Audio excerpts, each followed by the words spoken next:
talks about having sort of a support sort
up, yo?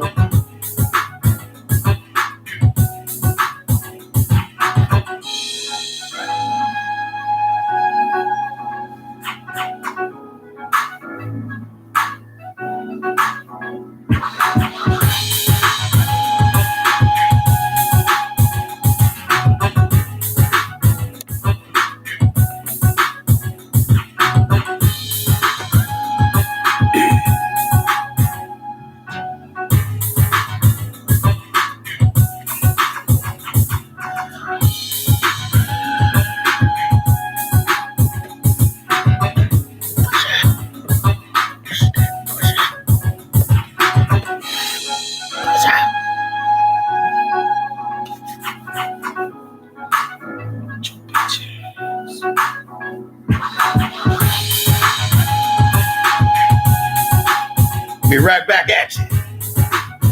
All right now. Don't be sad.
You're tuned in to the Players Circle podcast.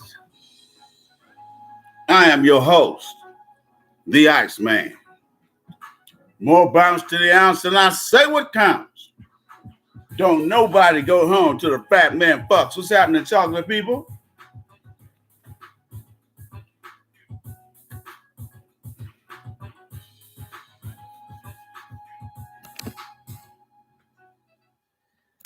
Trying to wait a few minutes for people to get in the room, but we need to go ahead and get started. This is one of the reasons why I sometimes go over my time limit that I have allotted, because I'm trying to wait for people to get in the room, and I can't. It doesn't show me an exact number as to how many people are actually listening. I don't find that out until the end of the show.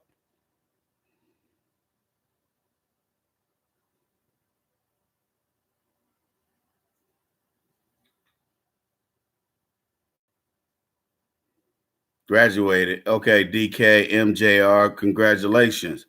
Where did you get your degree in engineering? Just here with the players. All I need. Oh, okay. What kind of engineering? Electrical, mechanical, computer?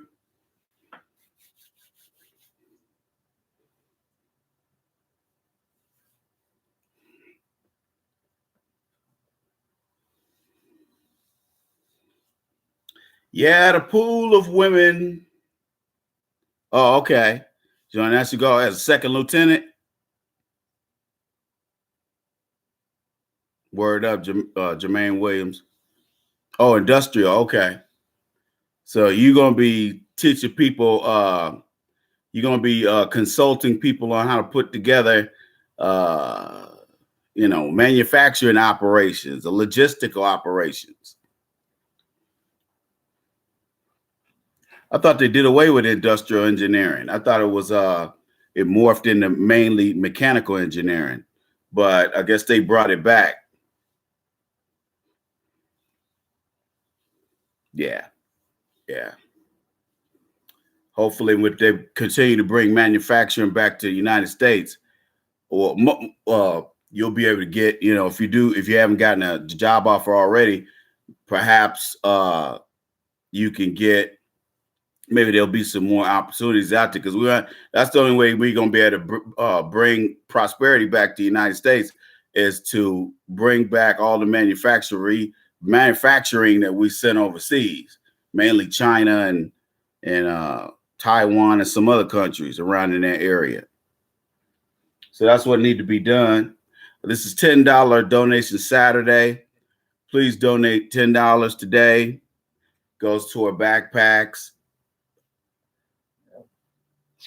Backpacks, clothing, and then also school supplies to go in the backpack.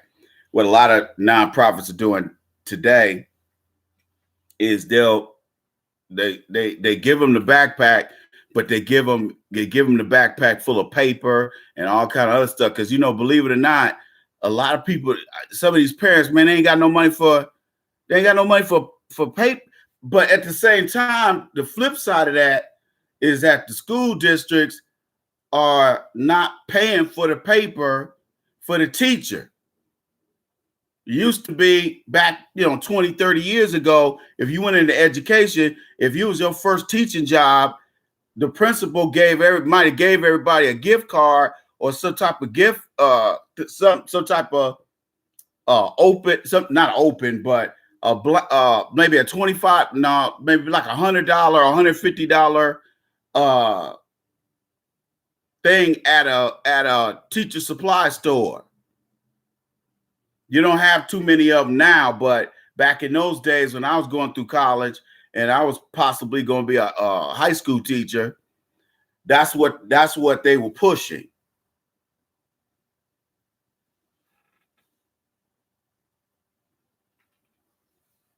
Okay.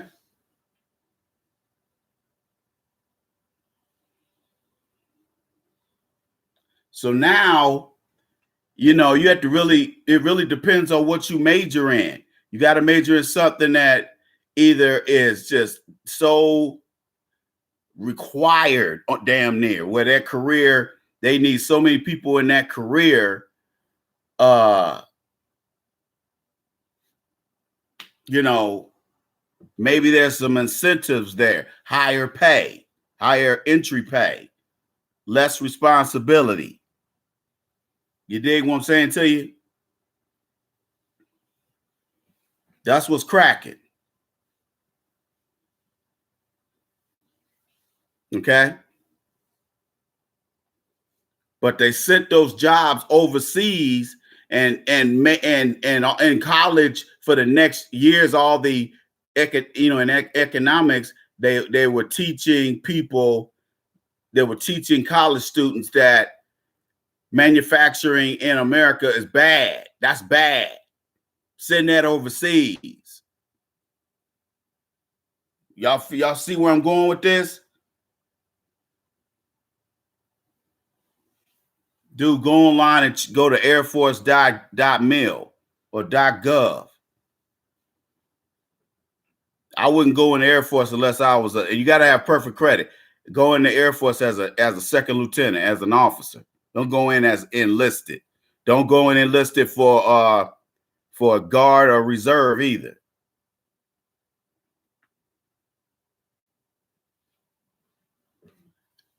So that's what they taught in economics classes, economic theories. Like, oh no, manufacturing in the United States, bad, ooh, bad.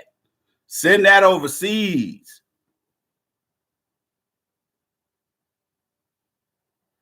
And look what it did to our economy. Look what it did to our economy. We got white dudes and white females out here that are in such despair because there's no jobs. Even for lazy white people, even for mediocre white people, there are no jobs, especially in the heartland, the so-called heartland, from Kansas all the way to Ohio. That's the heartland. When they talk about the heartland of America, they talking about that whole area going east, then north all the way up to Canada. So including the Dakotas, Minnesota, Iowa, Wisconsin, that's considered the upper Midwest. All that's the heartland. Only going as southward as Missouri. Missouri is considered to be a southern state.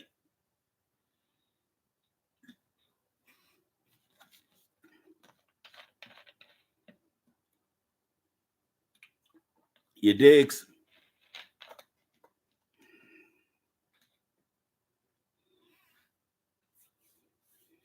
So now you got a crisis in this country of just no jobs. And you have to understand, one of the reasons I drive all over the country, and I'd rather drive than fly. First of all, there's a high likelihood I'm going to be seated next to somebody that I'm going to want to whoop their ass. Okay? You get seated next to some fat ass white dude who wants to sit there and talk and ask questions about every goddamn thing. And I'm like, dude, I'm trying to take off and get out of town so I can relax. You ain't helping. You're not helping. Plus, a lot of your blubber is seeping over into my seat. And I'm in the middle. Because maybe I had to take that flight if I wanted to get the hell out of town. So I just took it anyway and had my fingers crossed. Damn, I hope they don't have me sitting next to a big Louis Anderson looking motherfucker. And that's exactly who they seated me next to. And on the other side, there was some old racist ass white female that you could tell she didn't want to be seated next to no nigga. So I had her cracker ass to my right. So it was a miserable goddamn flight. So I tried to, it was an early ass flight. I must have been flying from San Antonio to Minnesota. It was on what, because that flight, if I remember correctly, that's always a 6:30 flight. And I done missed that flight a couple of times, oversleeping. So I would hurry up, figure out, I'm like, let me set my clock for 4:30. And if I ain't out of there at about 4:45, I'm fucked. Because it takes, sometimes it'll be a bunch of people at TSA trying to get through TSA at that low ass airport. And I'll be like, it's a little fucking airport. How can it take an hour and a half to go through TSA? And then other times, it ain't nobody in there. So I'm seated there, and I'm like, man, I'm sitting next to a bunch of fucking idiots. So I like to drive. And when I drive through these little pockets in America, it's an education experience for me. Because I see how, when they talk about how people live around America, you could get on CNN and MSNBC and Fox News and just lie to people. Because if they're not traveling anywhere, they're just gonna sit there and believe what the fuck you say. Because it was said on TV. Some people ain't that damn smart.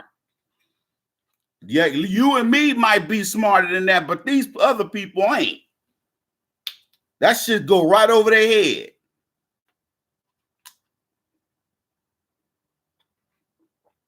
So I drive around this country and I see how broke these people are and I see how they live. And I be like, y'all calling us niggas? Y'all calling us niggas? Seriously, player? This how you live. And you calling us niggas. All right, player. Cool. That's how you feel, player. All righty. All righty then. Exactly. Greyhound in the sky, especially if you fly them cheap airlines. That's why I don't fly Southwest no more. First of all, Southwest ain't that cheap. Fuck Southwest. I'd rather pay. Man, I'll be getting tickets on Delta that are way cheaper than on Southwest. If you can catch them 2 weeks out, you catch them mugs 2 weeks out. Man, I done flew from LA to Atlanta for $200 some. That's a long ass flight, but still. Especially if you're willing to fly to the big hubs, you willing to fly to LAX, Phoenix International, you willing to fly to those airports, or Houston, George Bush. San Antonio, you don't count them. At Austin's airport, you can't count them. But Austin's airport is more efficient than San Antonio's, and it's smaller. TSA people be like, man, go on, man. There don't be nobody at that airport, but it's an easy airport to fly out of. It's cheaper too. San Antonio was like $15 a day or something like that. I was like, man, this shit adding up. Although now, if you park in a city-owned garage, they'll give you veterans park free in San Antonio parking structures. I was like, oh, okay.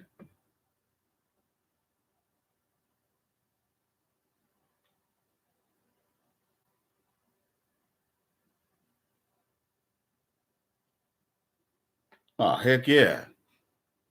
Them curry smelling motherfuckers. Fuck them. I don't know. Every time I come in contact with them, I don't like them.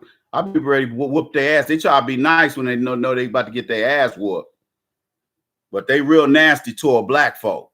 That's why I don't like them doing business with them. If I avoid them, I be trying to avoid them. I won't do business with them if I don't have to. I remember I was driving through Utah not too long ago, and I was getting tired as a motherfucker. I probably drove 700 miles that day.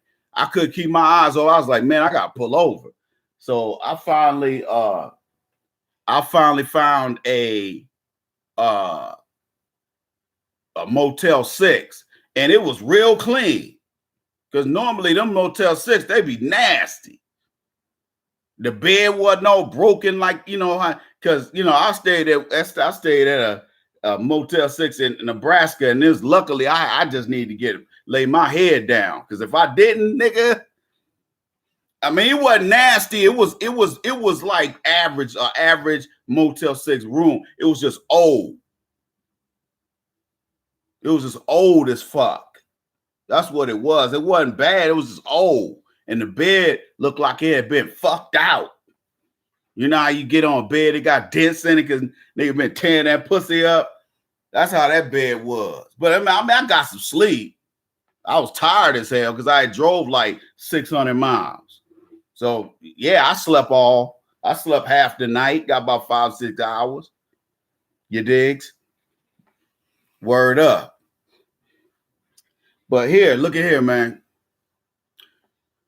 That's what when we get into the topic of today's discussion, which is marriage of benefit to American men, and does porn, how does porn affect a relationship? We're also going to talk about one of my longtime listeners asked me if I would talk about why non-black men are not interested in black women. We'll talk about that too. We'll talk about all the racial components to all that. We'll talk about all that. Anyway, the economy affects a man. The economy affects a man in ways that you ladies will never understand.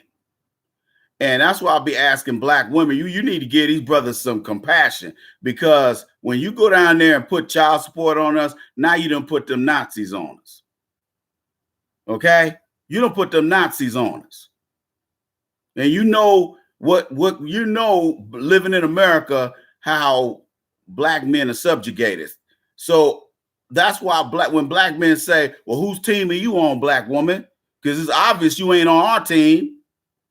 Now you got a lot of black women backtracking. They ain't talking that independent woman shit no more. Because Trump looked like he gonna be in here another term, and a lot of women are getting scared. And you should be. Because feminism is coming to a close. It's coming to a close. That's why I want Biden's ass in there. I want crazy Uncle Joe in there with his racist ass. Got footage of Biden saying the N-word and stuff.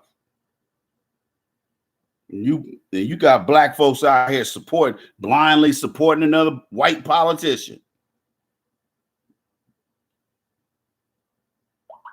Dealing with another liar. You digs? Now dig it. Now check this out, y'all. Economics affects a black man's, because I'm a black man and most of you are black men. No matter where you live in the world, the economics of your country affects your bottom line.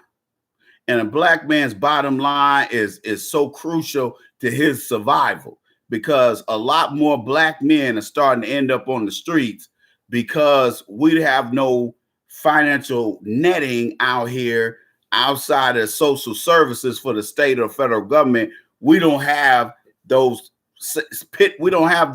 safe nets for our people in our neighborhoods, so that they don't fall off and end up on the street and we lose contact with these people. And I can tell you from being formerly homeless that you lose track of everybody and people lose track of you, and you start wondering, hey, these motherfuckers don't care. That's why I'm so self-sufficient, because I spent years not dealing with anybody, not on a regular basis, because nobody reached out and said, hey, let me get you off the streets. Sometimes they didn't know. And I didn't want them to know.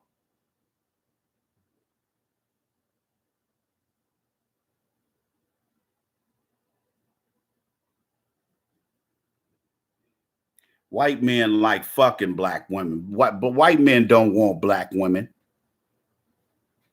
I can give you statistics. I don't have time today. I can give you statistical facts on why that's not true.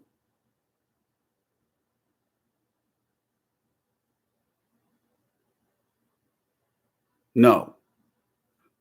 Black men and black women are novelty sex. That's all we'll ever be. You just a bigger dick and better sex, better stamina.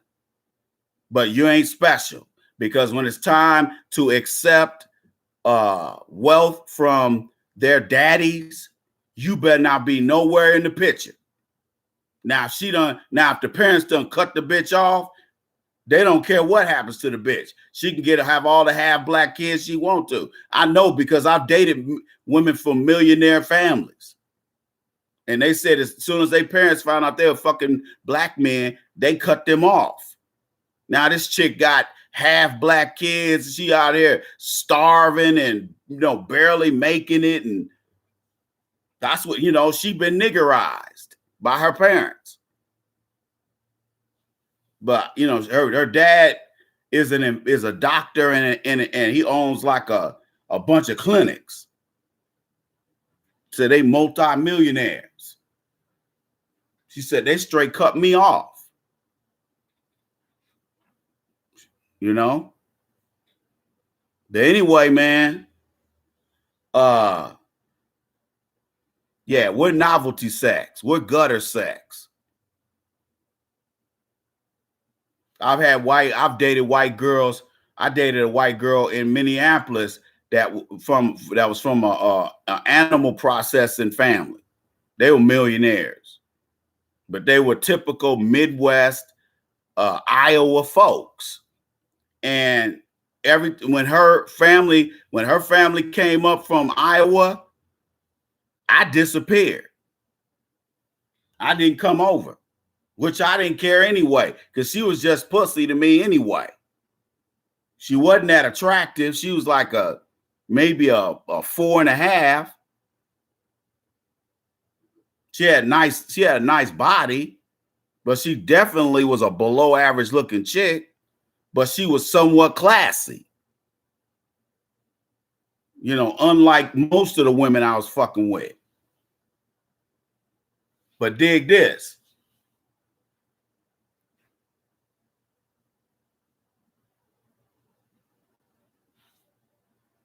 We as black men,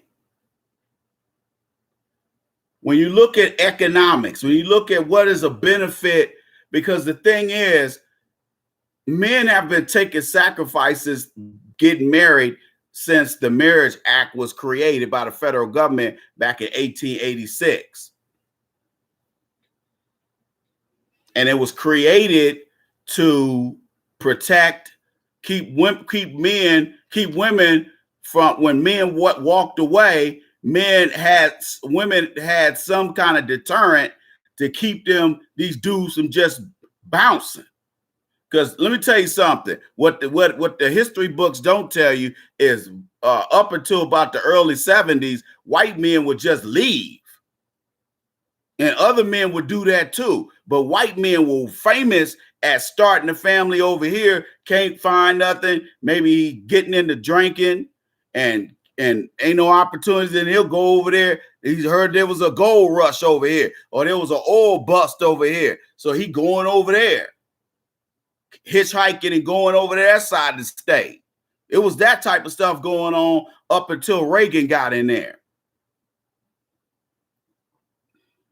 White America didn't really get no paper until the 80s. That's why they love Reagan so much. White folks, on average, wasn't that far ahead of black folks economically. Everybody, that's why if you notice, if you look at most ethnic groups, and I'm not talking about necessarily race, I'm talking about ethnicity. When you look at a lot of ethnic groups, even people from Africa, you notice that everything is centered around eating. And not just eating, but feasting on large amounts of food. Why do you think that is? Because food was still hella important because people were still starving back then, up until the late 70s. People were still starving. That's why a lot of brothers, if you go back, you look at a lot of the groups from the 60s and maybe the late 60s and early 70s, a lot of them cats served in Vietnam. Or they at least served in the military. Maybe they didn't serve in Vietnam or World War II, but they served in the military at some point. Jimi Hendrix used to be airborne. A lot of these guys were former Richard Pryor was a veteran. Bill Cosby is a veteran of the Navy. A lot of them cats back then, because a lot of them were starving. That's the first time they got 3 hots in a cot. You had brothers that was sleeping out there with the hogs. They were so poor. But they had talent. They could sing. They was the next Eddie Kane Jr.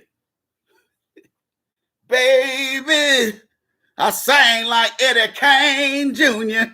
Mm-hmm. Okay? In them chicken slacks. Next thing you know, 10 years later, he Eddie Kane Jr. I'm Eddie Kane Jr. Okay? Sound like David Ruffin. Okay? Damn, tornado hits western Nebraska. Boy, Nebraska, that's a flattest goddamn state. That in Iowa, them and the Dakotas, flat. Like a white woman's booty. You digs? Pancake ass city. You digs? No, but dig it. Check it out. See, brothers would go in the military so they can have a job, so they can have some money coming in. Some of them stayed. A lot of them that went to Vietnam, they got the fuck out. It's like, hell no, dog. They ain't gonna have me killing no Fong Dong Ching Chong motherfuckers that I ain't got no beef with them. They ain't got no beef with me. So a lot of cats was like, man, I got out after Vietnam. I had enough of that racist shit. You digs?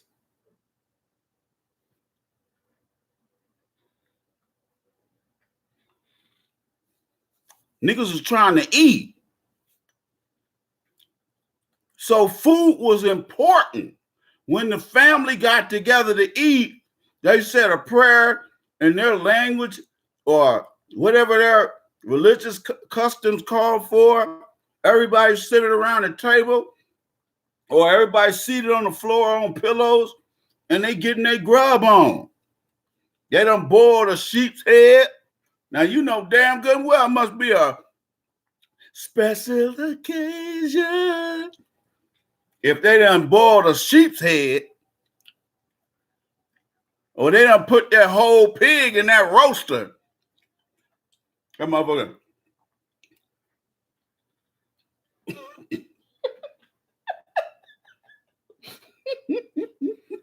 That pig just go. That's fucked up. I can't stand swine anyway. Fuck a pig. I don't eat that motherfucker, but I sure be laughing at his ass when they kill him.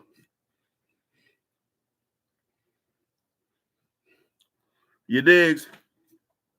No, but check this out. See, today, we know those big meals ain't necessary because we ain't out in them cotton fields. We ain't up in them turnip fields. You understand what I'm saying to you? We ain't out there with that in that dairy farm or that pig farm. A lot of my family, a lot of my relatives, there's pig farmers. They still wasn't making no money. You out there in that mud and that feces and shit. Motherfucker had to cut your legs off. Fuck around, get gangrene walking in that shit every day. But niggas was hard working. But they would sell hogs to each other. They be like, hey, look at man, I got a shoulder butt. I said to you for $10. But that whole show, that pig shoulder, that might account for 4 or 5 meals. And you talking about 8, 9, 10 family members, and it still feed everybody? Shit. Cause my parents was like, we had to kill them, cut the chicken head off, boil them, pull them feathers off, and then give them to my mom. And then they cooked them. That's how they had to do. My mom's mom had hogs up until the mid 80s. We went down south, man, back down there where all of us are from. Shit. Hog had just had a bunch of babies. The sow did. She's like, yeah, I kill one of them I get to let them pigs get a little older, then I kill them and eat the whole thing. She cut the head off and then make hog head cheese out of the head. Man, that hog head cheese used to be the shit. If you from the South, nigga, you done ate hog head cheese. Man, that shit was good. It was like a gelatin. You made into a gelatin. And it was like the hog's brain. They seasoned all that. They took all the meat from the jaw and they mixed it in with and made this jelly out of it. And seasoned it. All that shit is good. And you just put it in the refrigerator and it's like Jell-O. And you just cut a piece off, get you some crackers, put that shit on crackers. Oh man. When I ate pork back in the day, oh nigga, hog head cheese was the shit. My parents used to make it. They'd go buy a pig's head and they just be on the sink. Both of my parents just up there pulling that meat off that jaw and all off that head. Next thing you know, the only thing left is the eyes and the skeleton. Okay? They use all that meat. That shit was so good. Nigga, we used to have a feast. Nigga, that's feast food. Or somebody would go, my dad had this cousin, Govan. He was a real funny dude. He was always smiling. Had that slick used car smile, used car salesman smile. He always smiling all the time. He was always dirty. And I asked my dad, I said, what was Govan always dirty all the time? Because he's my dad's cousin that he grew up with. And he's like, oh, he'd be laughing. He's like, oh, Govan he'd be around doing little odd jobs for people, painting people's houses, all that. He a hustler. That dude was a hustler. Or he would go out, he would be one of the few blacks who would go out there on them ships when they leave like Redondo Beach or Santa Monica Pier. These fishing boats you pay a certain amount. When I was in high school, it was like $40. Today it's probably way more than that. But you go out there and you pay the fishermen. Back then, again, it was $40. I had a homeboy who used to do it. And they go about like 30, 40, 50 miles out in that ocean is a motherfucker. Because you can't see land. You can't see Catalina Island, and you can't see the mainland. And so they go way out there. So 30, 40 miles on a ship is pretty, if you ain't used to that shit, it'll scare the shit out of you. And he said they take you about 20, 30 miles out. And they would catch fish you ain't never seen before.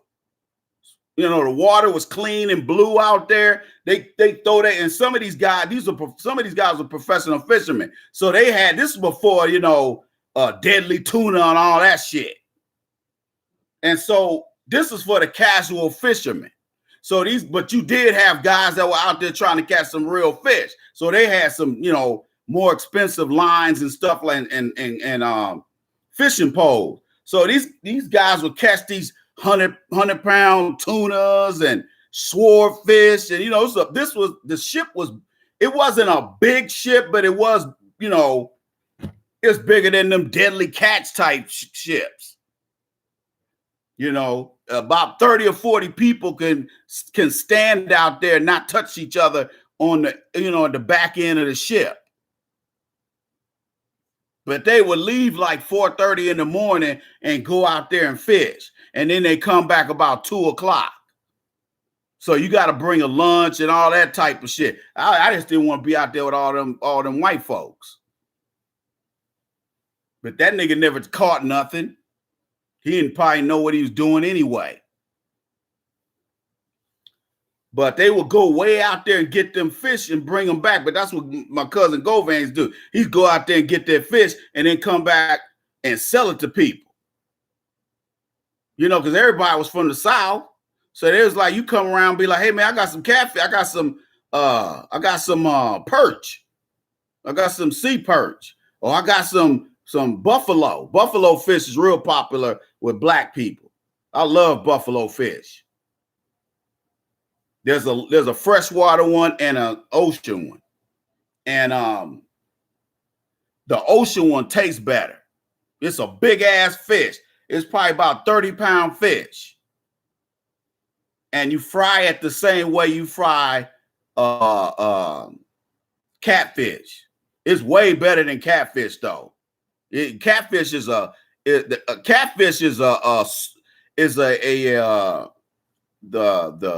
sanitation department of the ocean or the lake or the river. That's why they get so big. You ever look at them, especially them, you got them people that live up there and them live in them the swamp part of Louisiana. Man, you got catfish in there 200 or 300 pounds. That motherfucker kill your ass. You better have 2 or 3 other people out there that motherfucker swing around and or they bite your ass. I've seen on TV where they caught 200 or 300 pound catfish. Motherfucker so big he don't even move. But you can't see them at the bottom of the river. You can't see them motherfuckers because that water is filthy. But catfish eat the waste of they eat dead animals, they eat dead fish, they eat dead anything. They eat the fecal matter of all the other fish, and it keeps the bottom of the waterway clean. But they ain't really a good, or just like them crayfish. That's why I don't eat crawfish, because crawfish is another one. That's a scavenger fish. That's a scavenger crustacean. They eat dead stuff and they eat fecal matter and all that kind of stuff. They the roaches of the sea. Shrimp are the same way. All those, most of the seafood we eat. Crabs, I don't know that much about crabs. Crabs usually eat other fish, or they eat smaller animals, especially them big ass king crab. The ones with the big ass, look like giant insect legs. I done seen some big ass crab, dog. And the funny thing about it is, a king crab, you don't even eat the body part. You just eat the legs. And them legs be big as your arm, man. I'll be like, God damn, what kind of goddamn crab is that? But they got to go way down at the bottom of the ocean. They got to go down 200 or 300 feet to get those crabs. And just think, they taking that and they going all around the world so some old rich white person can have some goddamn crabs. You go to Vegas. I'm going to try to go to Vegas this summer. You go to Vegas and you go to hotel. You go to almost all them hotels. They buffets. They got king crab. They ain't got that cheap shit. Oh, no. You go to Bellagio. They ain't got that cheap. They ain't got cheap crab, dog. Not for the kind of money you gonna pay to get in that motherfucker. You digs? But I give you let me see who I've seen. Caesar's Palace. I ain't never ate at Caesar's Palace. I've been in Caesar's Palace, been to the Forum shop, spent some money, but I ain't never stayed or ate there. That might change the next time I go up there or go down there. Anyway, Caesar's Palace had a buffet where they had nothing but king crab legs. And like I said, most crabs, you don't eat the body. You only eat the legs or the claw if they have one. Most of them, I don't know of no crab that don't have no claws unless they done got eaten off. But some of the smaller crabs you do, like some of them crab, I think the blue crab, like they be eating in Baltimore, you know, they eat in that part of the country. I think you could eat the whole crab. But them king crab, nah. Them big motherfuckers, no. No, you don't eat that shit. Now, some hungry motherfucker might go out here and start eating all that nasty shit that's under that shell and make a delicacy out of it. There's a lot of hungry motherfuckers out here. Everybody ain't fronting. But dig it. Economics is at the heart of where a man is as far as dating is concerned. If you got to get taught this stuff in high school, because if you have to use your teen, your post-adolescent teens and your early 20s trying to figure this shit out, man, you're going to waste a lot of time. I wasted a lot of time trying to figure out women when I should have just, if I'd have got a little bit more practice, I probably would not have picked the person I picked for a wife, because I had way better opportunities. Plus, I didn't have to get married. Okay? I wish I had gotten more practice, because I would have saw the bullshit coming. You digs? But then at the same time, well, go around, come around, player. Okay? What you do to somebody else is gonna come back to you. It's just gonna come back in time. That's why when people try to, you know, bring up my ex-wife, I'll be like, she bringing her up for? You know, and I'll be like, hey man, I ain't got to chase her around. I ain't got to do nothing funky to her. So I end up in prison. Look, I'm smarter than that, dog. I like my freedom, what little freedom I do have as a black man in America. I'm thankful for that little bit of freedom. So, and plus that person ain't worth it. Not gonna trade my freedom for getting at some no good broad that don't deserve nothing. That person will be dealt with in time in God's way. Anyway, we black men, we're in a situation where we need to understand that as the years progress, your finances are going to be always front and center, more so than other groups. Why? Because you do not have a foundation. Oh, excuse me. I'm sorry, guys. A foundation of mutual respect between black women and black men. Okay, it's just like when I was talking about how black men in the South and even in the inner cities around the country still end up growing up poor and hungry, and they never wanted to remember that time when they were hungry and had to sing for their dinner. They don't want to remember that shit. That's why a lot of times my dad don't like talking about Jim Crow, because it ain't, it's painful for them. But at the same time, we need to know, because that because those people who treated you the way they did are their grandkids and great grandkids. I'm dealing with them right now. So it would be good if I had a heads up. That's my message to my dad and me in his era is that, bruh, you know, you kind of left us naked out here. And yeah, I am somewhat, you know, I have been angry at my father for years, but you know, he's going through some things right now, and I reached out to him, and I was glad I did, because he's in a really bad place right now. So, you know, sometimes we got to put our pride aside and deal with the matter at hand. But, you know, we had to figure it. That's why I'm willing to reach around and help you guys, because a lot of you guys didn't even have what I had. You didn't even have a little bit of basic idea of what to do out here. You have none of that. When you grow up with just your mom, you're at a disadvantage, man. You're at a serious disadvantage. Hey guys, look here, man. We got to get these donations up. Okay? Let's get these donations up. We're at $10.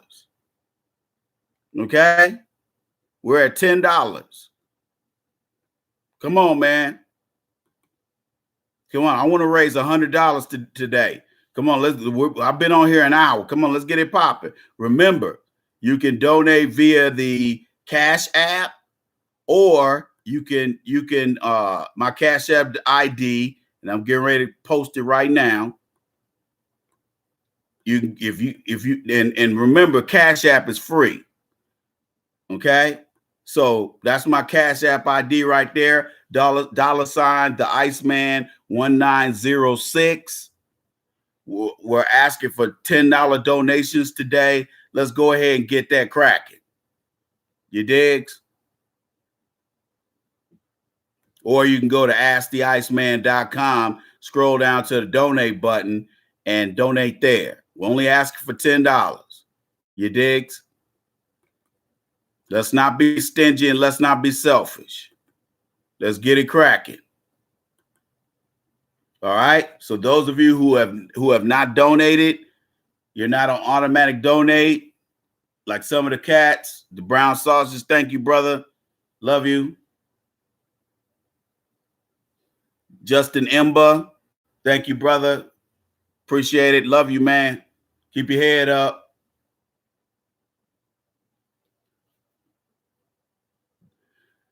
We got to do a better job, man. And it's just like with these donations, dog, $10 ain't gonna hurt you. You spend $10 on you give some of these bitches $10 for just flashing their titties. You don't even see nipples and you just get cleavage and you'll give a bitch $10. So let's stop playing, man. You digs? Look, I'm gonna take a donation break. Look, guys, we need to get these donations up. We only got $10 donated today. That is unacceptable. If you want me to continue, let's get them donations up. Well, let's raise $100 today. Remember, I told you guys back in the day, last month, if y'all keep playing these games where we don't get $100 minimum, then I'm gonna stop doing the show. I told you guys think I'm playing. I'm going to take a break. I'll be back in 2 and 2. You keep it locked right here to Player Circle Podcast. I'm your host, the Iceman.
Weed.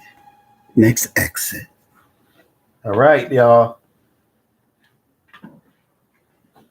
So they had these donations up.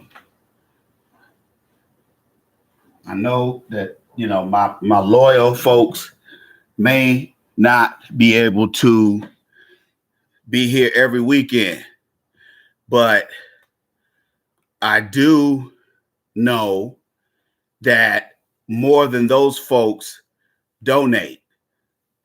Okay. And by the way, thank you, Hot Dusty 3000. Appreciate it, brother. You've been very consistent. Thank you, brother.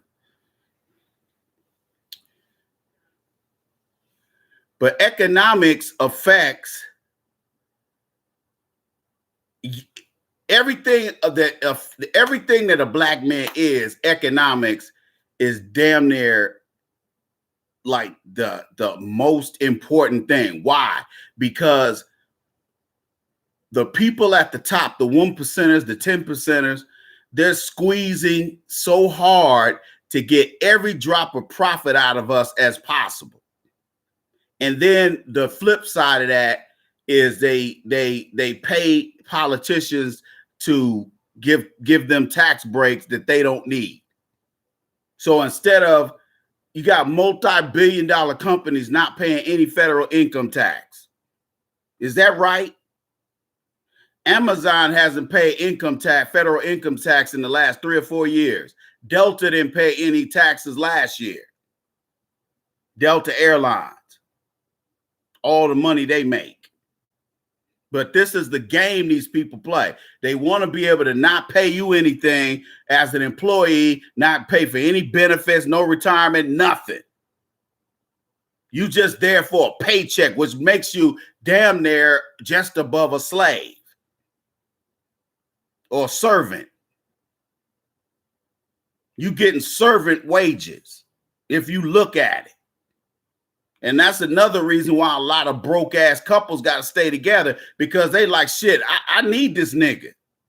He only make $13 an hour, but I need his ass. Some women are smart enough not to want to fuck up they apple cart. Some bitches don't care if they tip over their apple cart, because in their mind they can always get another nigga, or a nigga that got the same amount of resources. Hell, most of them think they can get somebody with more resources and end up with a lying ass nigga that lied more than the last dude did.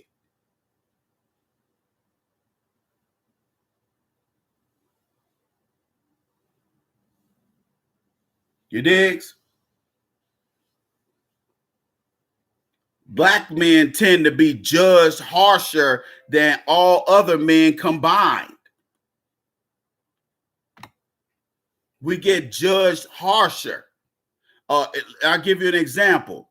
A Hispanic woman will be a dime, and she will get with a Hispanic dude who ain't got shit.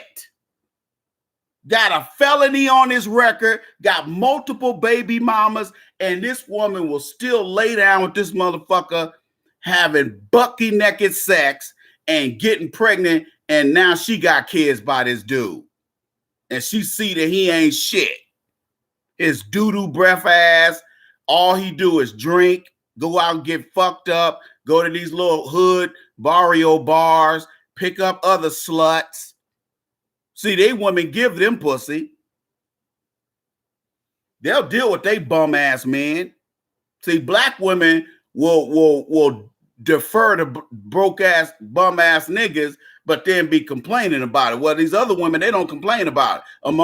Amongst themselves, they do, but they don't talk about it outside their race group because that's just disrespectful. They got more respect for their race than we do.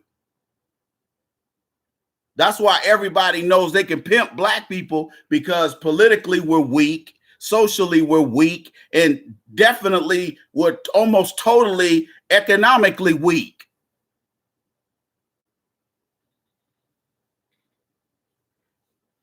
Okay? So when I tell black men, y'all niggas go out here talking about, well, Ice, how come I can't get no bitches and you ain't even got no job? Or you got a job that don't pay nothing and you just glad you got a job. Maybe your boy is letting you sleep on his couch for $50 a week. Maybe your auntie or your grandmother's letting you lay up in her house for free. You just happy to have a job at Foot Locker. You acting like that's gonna be, all you thinking about is new tennies, new goddamn athletic sneakers. But when you get past 21, 22, 23 years old, you're supposed to want more out of life than new kicks. All you spend your money on is getting your hair cut and getting you some new Jordans.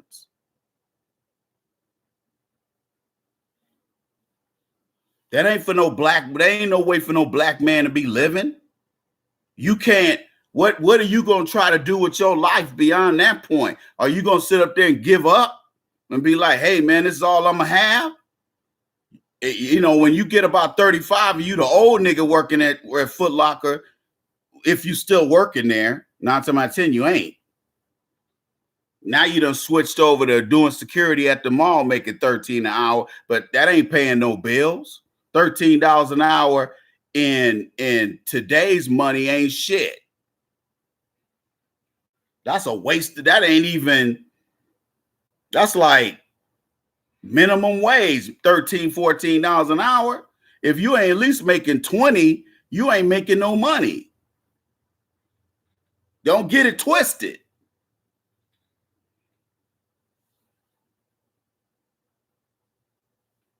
But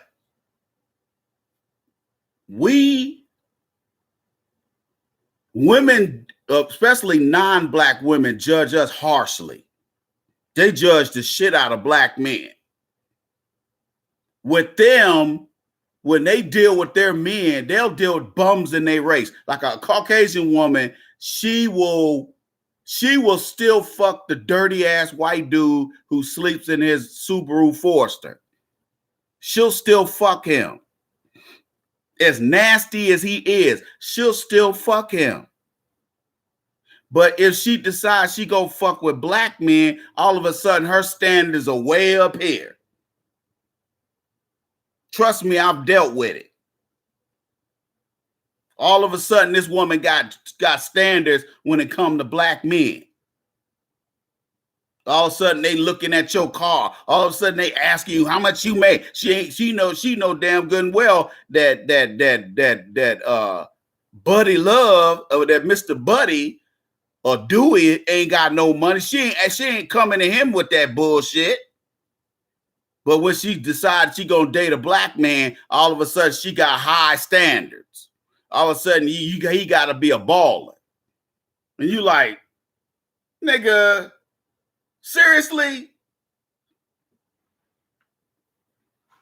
That's why I be going off on them white bitches. I be going off on them. I be like, they be like, you be asking questions that most men don't ask. Or you be saying stuff that most men don't say. Yeah, because most men ain't got no sense. You ain't gonna sit up there and get over on me. You're not going to get money put in your pocket. I don't work that way. If you ain't a good woman, if you ain't bringing nothing to the table, we ain't got nothing to talk about. We ain't got a damn thing to talk about. I can get a woman before I can get something to eat. I ain't worried about getting no booty. That ain't never been an issue for me. Might be an issue for some of y'all, but it ain't no issue for me. That's easy. So when people sit up here and say, well, Ice, what do you know? Ice, well, how can we beat that? I said, well, you beat that indirectly by en masse. We start acting like men. Stop letting everybody punk us. Stop spending all our money on bullshit. And you'll start making, when people see you taking things serious and you ain't out here doing all this partying and bullshitting, then people will take you seriously. See, right now, nobody takes black men seriously. So when they deal with a brother like me, who's going to put them things on them, they like, hey, they ain't used to that. They not used to, they ain't used to no black man that will snap right back at them. What they used to is black men who are cheese and, always showing they goddamn teeth. That's what they used to. And y'all's a sir. Y'all's a sir and huckabucking and bojangling. That's what they used to. So when they deal with me, they like, damn, this ain't that bojangling type brother. Damn, he for real. This is a serious brother. He look like he'll knock my ass the fuck out. They don't take you seriously. They don't take me seriously. Because black men are always bowing and scraping and kissing ass.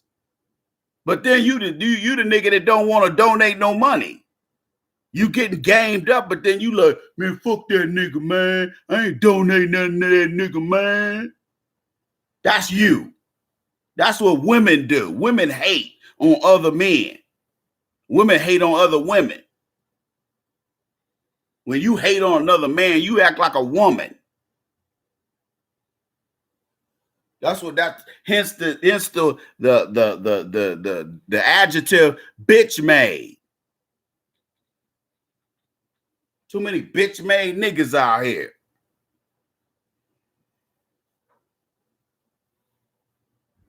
Ooh, these slap happy looking motherfuckers. Bring back heavyweight boxing. Hey, y'all know that Wilder Brazil fight about to pop off after these undercards. You digs? But it's just like with non-black men. Non-black men don't date American black women or not interested, or other than maybe having gutter sex with them. They might trick their money off on some black pussy. They don't mind paying for pussy because that's a cultural thing for black men.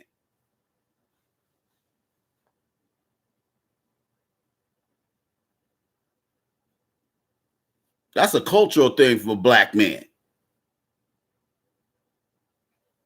For white men, excuse me.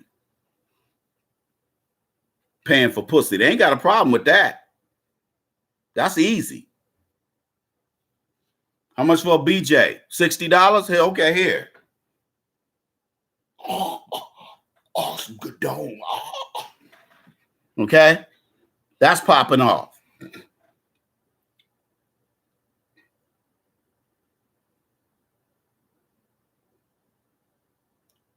But they don't want black women for a simple fact they don't want to pass wealth to no black kids. And if they are a white dude, they're usually a Jewish dude, or they're either a Jewish dude or they're a white dude. If he does have a black woman, he has a black woman and his kids act white. They see themselves as white, not black, even though they could look at their mama and see their mama black. You know, these are rich executives, usually in entertainment industry people. A lot of them have black wives because now they got enough money to go out there and play for black pussy long term. Okay? Don't get it twisted. Y'all asked me to talk about it, so I'm talking about it. Black women should not think that just because they get attention from white males that means that they want them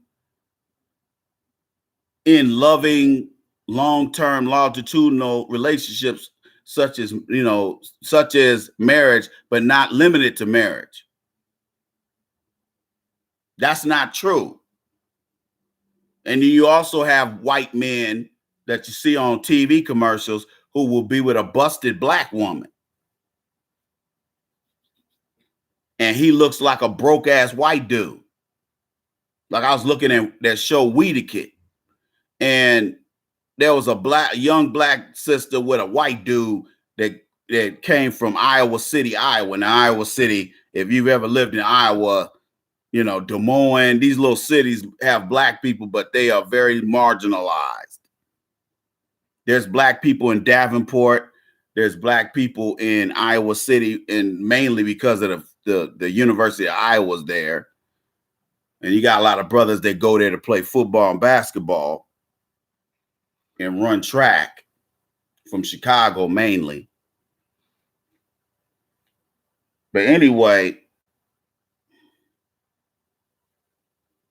they moved to Denver because they want to get in the marijuana industry. Didn't have no money, and this girl was pregnant, and she had a 2.5-year-old daughter. And I'm saying to myself, and all the girl was eating was chips and wasn't eating anything that was of substance. But that's because that's her mom, her little sorry ass mom, for her mama to pick a broke ass white dude like that with no money and nothing. I think he even had a criminal record. You go get Paul Wall for, you go out get a white man, you go out get Paul Wall. You go get Bubba Sparks. You don't even get a top-notch white man.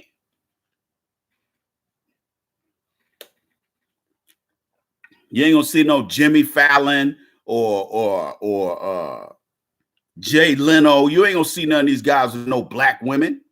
They might fuck black women on the side, but you ain't gonna never see them with no black woman on their arm. Top shelf white men like that ain't gonna date no black women. And if they do mess with black women, it's a trick hole arrangement.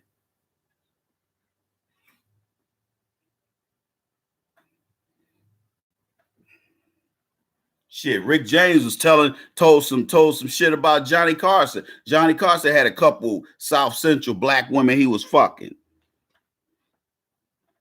All them rich white men like that had black mistresses. Going back to slavery. Midwest, Northeast, doesn't matter what part of the country. They always had a black whore. Jewish dudes used to do that too.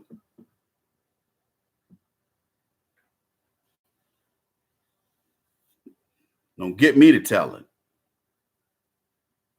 But non-black men are not interested in black women because status, as far as a status symbol is concerned, any white man worth his salt ain't gonna be seen in public with no black woman. And then two, they don't want to pass their wealth to no black woman. So if in the small chance or small possibility that this pops off,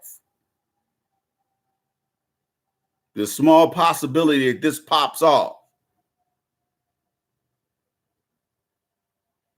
if the white dude is rich or wealthy, the kids act white as hell and have no sense of blackness at all. Or the white man, the black woman is a side piece. Or the white dude is broke as fuck. He got less than the average black dude. No money, nothing. And then got multiple kids. You see what happened to that sister on, or that black woman on the Real Housewives of Potomac. Fine ass sister on there with some broke ass older white dude. Dude didn't have shit. Her mama was taking care of them. Her mama opened a restaurant for this motherfucker. But I bet she wouldn't do that for no black son-in-law. See how they do? But you gonna marry a white dude with 3 kids by a white woman.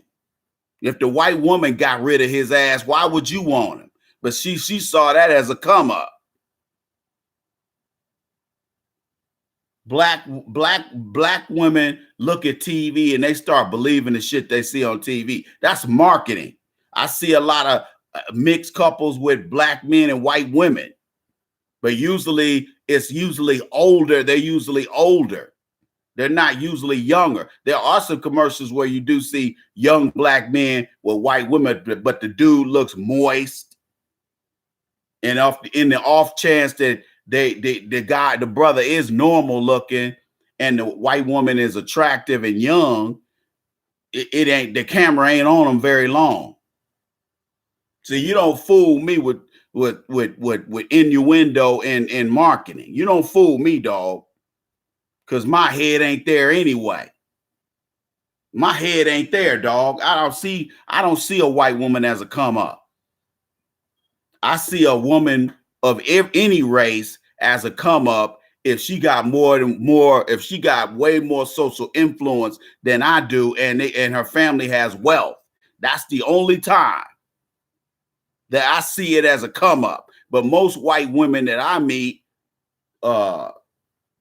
income wise, we're at the same level, or if they are above me, it's because they've been at the same job for 20 years and they white.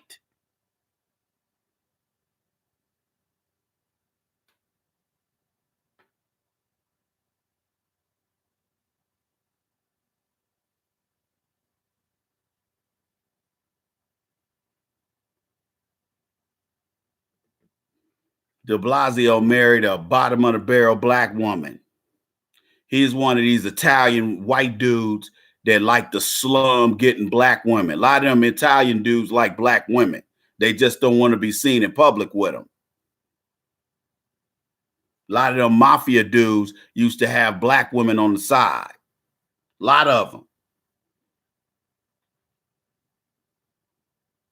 But don't be fooled by a white, just because somebody married to a black woman don't mean they about the business of helping black people move forward, because they not. 10 times out of 10, they're not. Let's just keep it a buck. That's why I tell black women all the time, don't get caught up in that with TV innuendo. You're going to end up getting your face kicked. You're going to get your face kicked in, because you're going to get with the wrong white dude and he's going to rape you. He's going to sodomize you and he's going to threaten you. And he can tell you ever tell anybody, I'll kill you. Yet no black man yet has treated you that way. It's mainly a lot of Hispanic and Caucasian men out here raping women. There are some brothers who are doing it too, but not in the same numbers as they do it. Let's keep it 100. You see where we rate very low when it comes to rape and stuff like that. I wish there was 0, but it is what it is. Hey guys, we need to get these donations up. You guys are we're not getting it done. Do you guys want me to cut the show short? Look, I'll do a part. Here's what I'm gonna do. If we don't get these donations up to $100 a day in the next 10 minutes, I'm gonna do a part 3 to this, because this is a lot of information. We're gonna do a part 3 of this, and it's gonna be donation only. If you donate $10, I will send you the link. You can go to asktheiceman.com, scroll down, look at the right, to the right. copy and paste one of those email addresses, asktheiceman.com@gmail.com or the Iceman Show @yahoo.com. Email me and I will send you the link, but you got to donate first. When you email me, tell me what your because your real name's gonna pop up on PayPal. So you tell me, hey, this is such and such. This is my username on YouTube, and I'll know who you are. Otherwise, I ain't gonna know who you are. Because I've had guys donate, say, hey, send me the link. And I'm like, who are you? I don't want to, give somebody's name out and you ain't that person. And so I don't do that. So I say, hey, you got to prove to me that you donate. Next thing you know, I don't hear nothing from them. I'm not playing anymore, guys. We need to stop being disrespectful. Nothing is free. Information is free. My time isn't. Let's be respectful. You digs?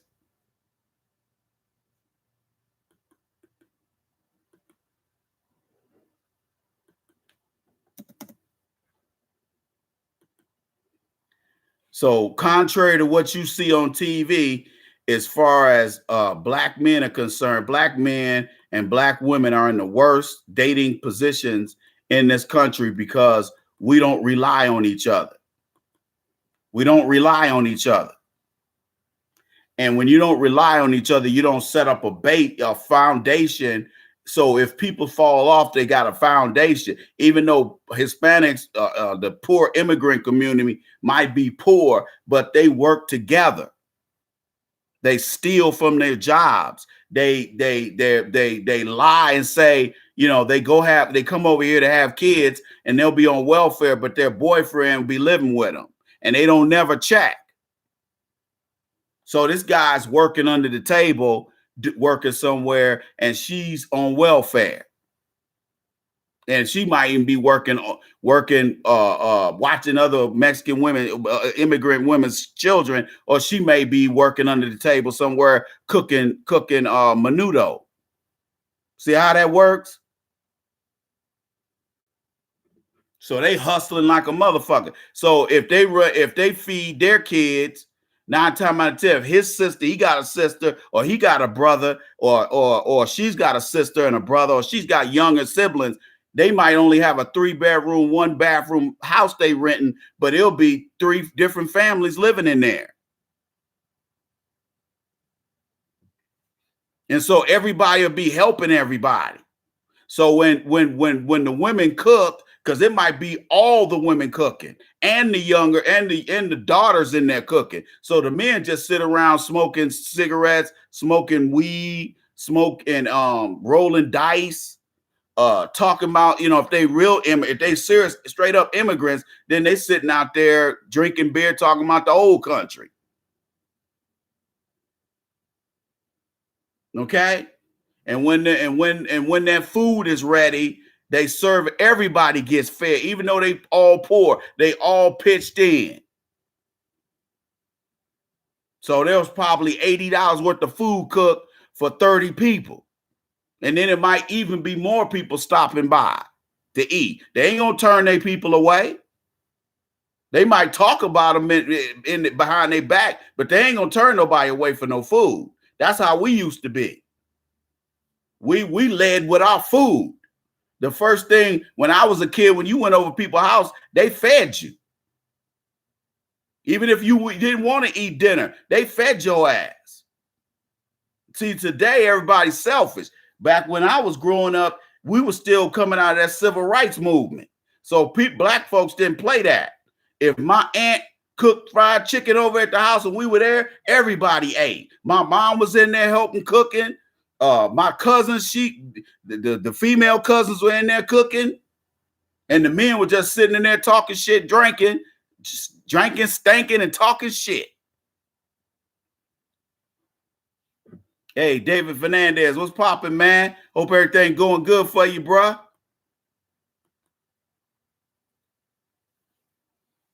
Hey, guys, we got to get these donations up. We're at $20. Come on, man.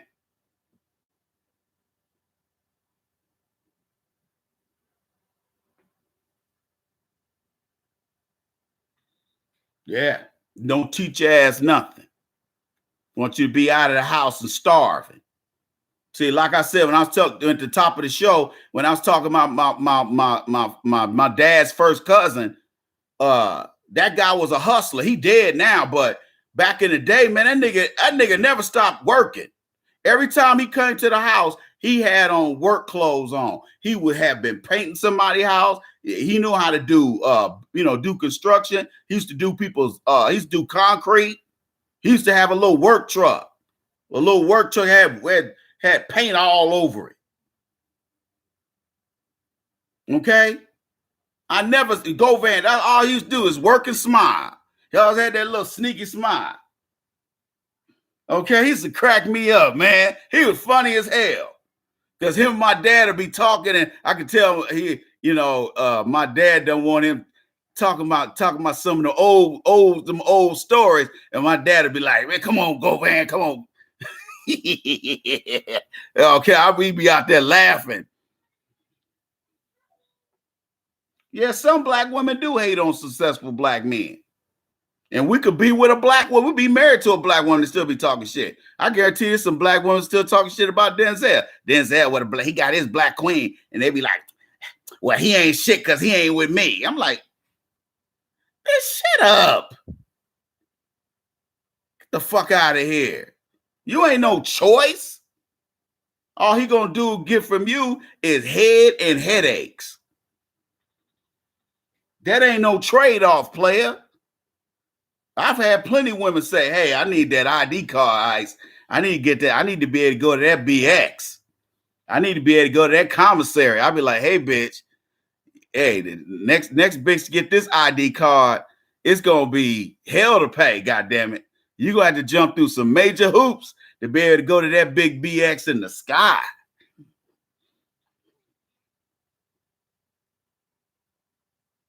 Exactly. Talking about, these immigrants pay taxes. How you gonna pay taxes when you got dead people's Social Security number? Huh? They be taking dead people's Social Security numbers.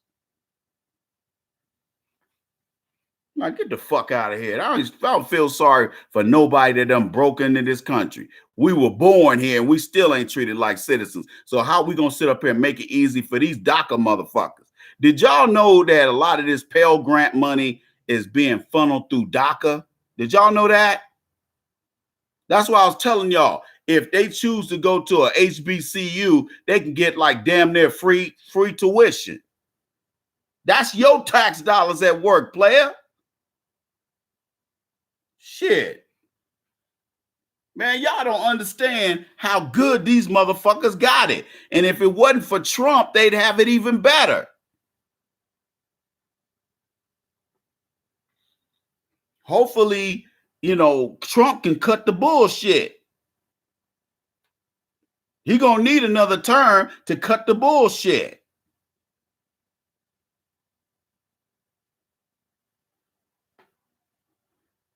First of all, baby cakes, you little piece of shit. First of all, I am helping the young men because there are thousands upon thousands of young men of all races all over the world who come to me, who's emailed me and said, Ice, I was a simp before I started listening to you. So I am helping the cheerings. Okay, you just mad because I'm telling y'all secrets.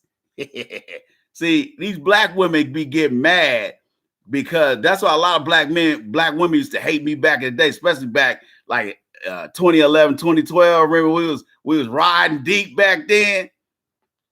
Okay.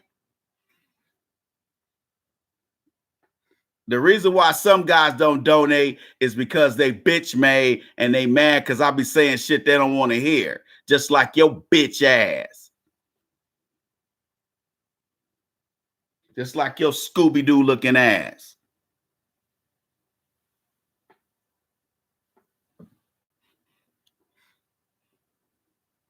You don't know what the fuck you talking about. Because some days I don't have to say much to get $100 donated. Some weekends are off. But like I said, I know who's in the house and who ain't. And your mama's breath stank. How about that?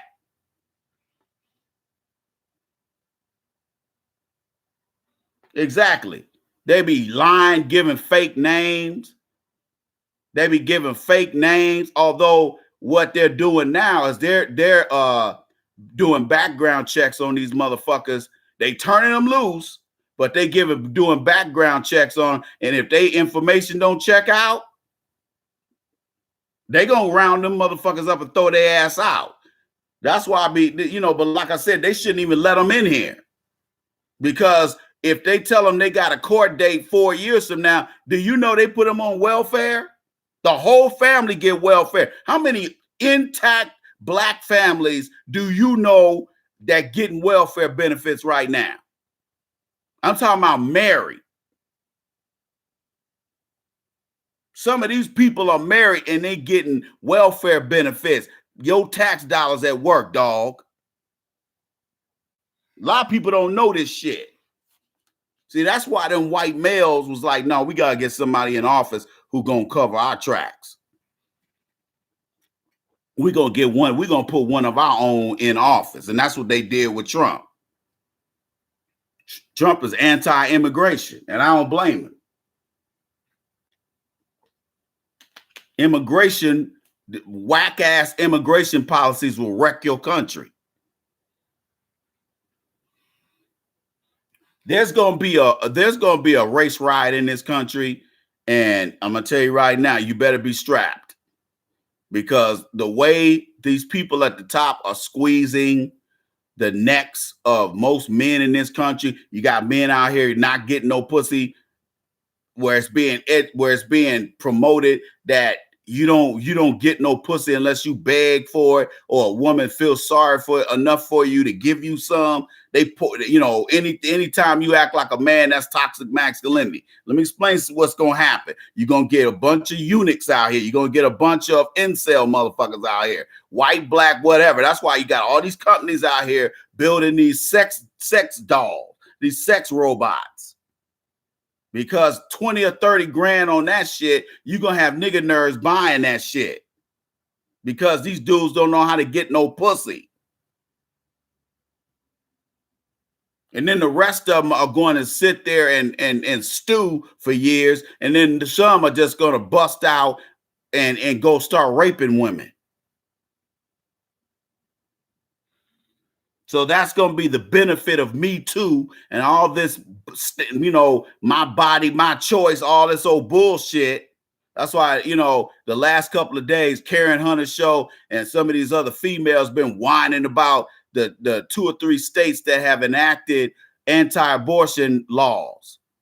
Oh, they hot because they know Roe v. Wade is next. In the next 10 years, Roe v. Wade is next. And believe it or not, the evangelicals were saying years ago that they wanted a presidential candidate that was against abortion. They've been saying that for years, and they got that in Trump. So he's going to get their votes come next year. No, he ain't a Christian, but his vice president is, and that's enough. Plus, he's anti-abortion. So it's going to be even less male-female contact. Then you got a whole bunch of metrosexual motherfuckers out here that want to dress up like women but still got a dick. Motherfucker, make a choice. I have more respect for somebody to cut their dick off and get a pussy built down there than a motherfucker walk around with high heels, 4-inch heels on and dressing up like a woman, but just you still got a dick. Choose a side, motherfucker.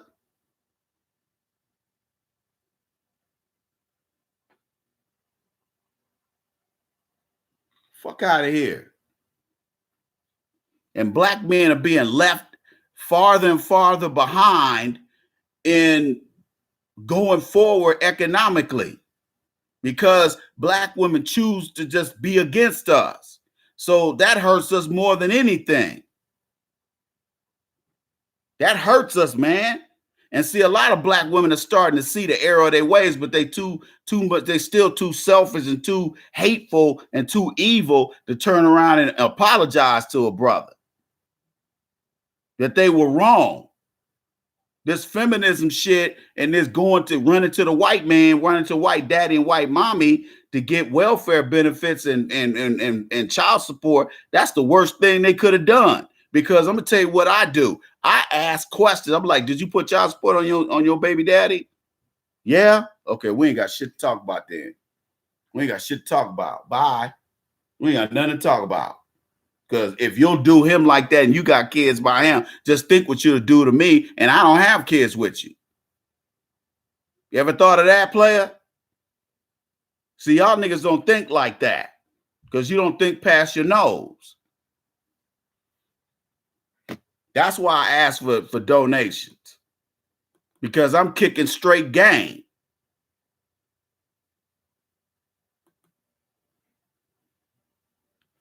But black men, and we against each other too. We sit up and always trying to compete with each other. You don't, black men won't sit here and say, okay, the Iceman's gaming me up.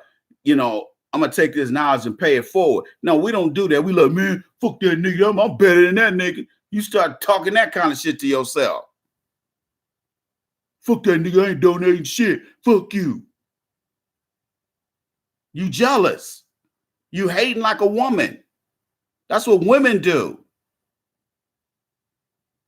You want to whoop my head because you think I'm better at this than you are. I probably am. If you're looking at me right now, I am probably better than you. Because I damn sure ain't looking at you. And that's what you got that's why you got the scrunchy face. That's one thing I hate about this area around here on the West Coast. You got too many haters out here. Too many haters of all races out here. And the shit ain't as bad back east as it is here. These motherfuckers be hating, man. And they really got this mentality that black men ain't supposed to have nothing. You ain't supposed to get clean. You ain't supposed to have nothing clean. You ain't supposed to have nothing fly. Because you could be driving a Ford Escort. You could be driving a 2016 Ford Escort, still be fly.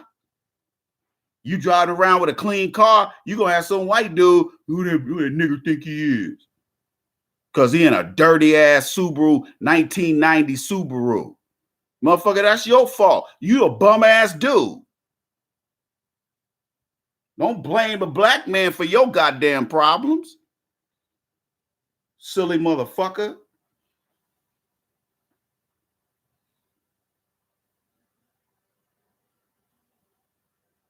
Oh, hell yeah, you're right, brown sausage. That's why I don't tell a whole lot of people, even guys in my family. I stopped telling people what I was doing because I was like, these niggas be hating.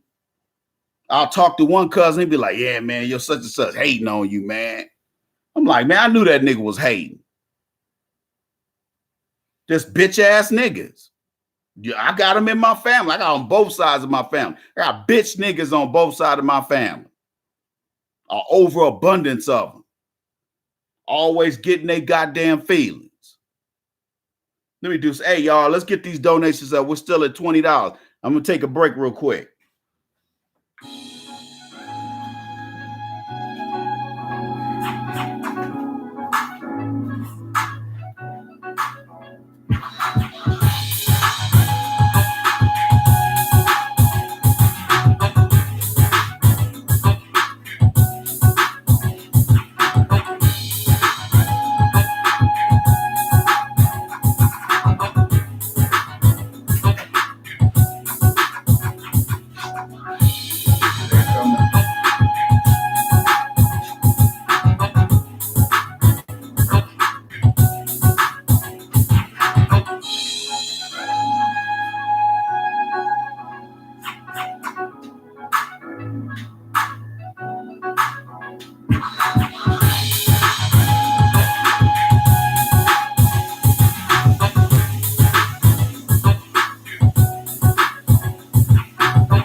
Alicia Renee 704, why don't you eat a fat dick? You digs? I don't talk about black women very often. What, you mad because black women, nobody wants to fuck with black women? Is that what it is?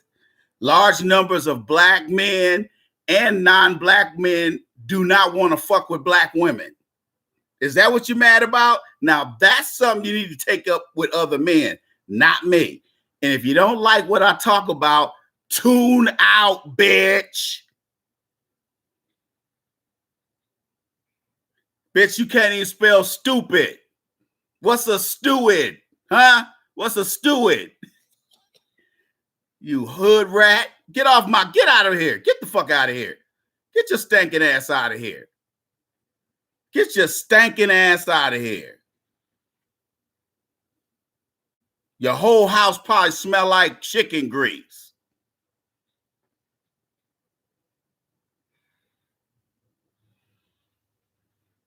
Have you ever noticed when you go over the hood rat black women's house, their whole house smell like food, smell like years of cake crisp, it smell like chicken grease and fish grease all through the house? That's because they don't close the doors to the bedrooms.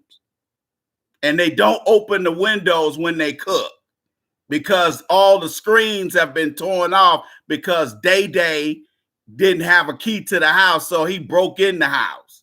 Then he beat the bitch up. Then she called the Popo. Popo came and got Day.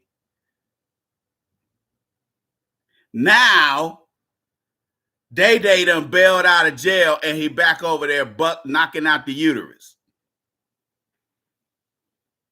A day in the life of a hood rat.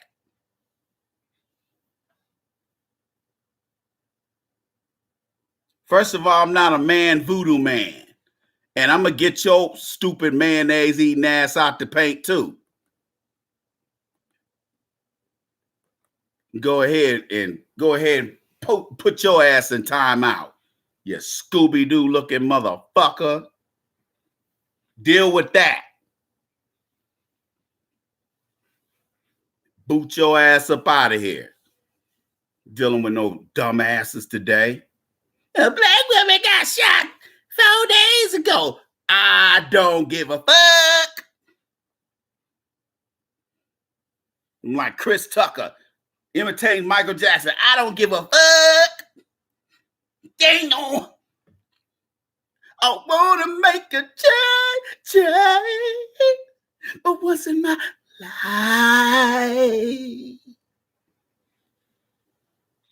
Bitch ass nigga.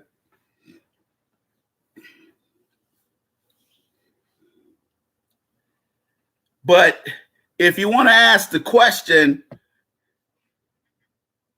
does marriage benefit a black man? I would venture to say it depends. I'm not going to straight up say no, because there's exceptions out there. You just got to find your exception. Maybe your exception is a 4.5. Maybe your exception is a 4.5. And it's a flat booty Caucasian chick. You might have to take that L. You might have to take that 4.5 and roll with it instead of trying to hold out for the bad bitch. Bad bitch is probably got herpes. The bitch got a mood disorder, and you ain't got the resources to take care of this broad. You digs? If you get a foreign woman and bring her back over here and take care of her, you might be in business, although you can't be no broke nigga. Because all foreign women assume that every man that comes from America is rich. because of the movies they watch and the TV shows they watch. They think that's why they're so eager to get over here. And they get over here and find it ain't raining money over here.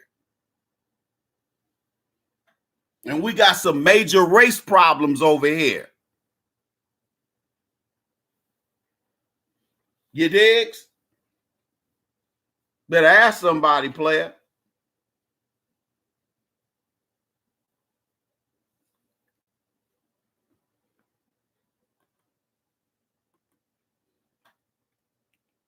That's why I tell guys that, you know, trying to get a foreign woman ain't the answer if you don't know what you're doing. How can you go to another country and get women when you can't deal with the women that are already here? All you're going to do is go get a foreign woman and she's going to play you for a fool. It's just going to take her a longer time to do it.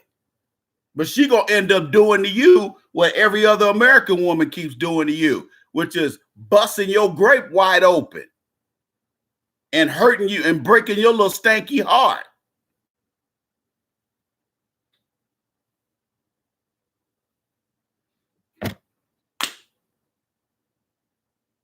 Some niggas don't never rise above that.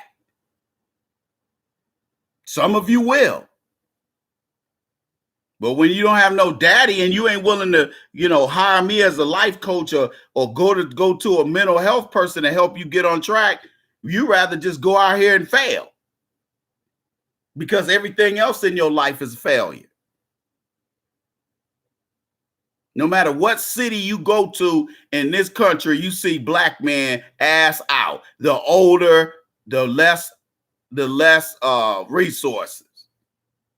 Like I said, I just drove 5,000 miles. And I can tell you right now, almost every town I stopped there, if they had a black person, they were on the bottom. And there usually was a black man. But sometimes a black woman and a black man.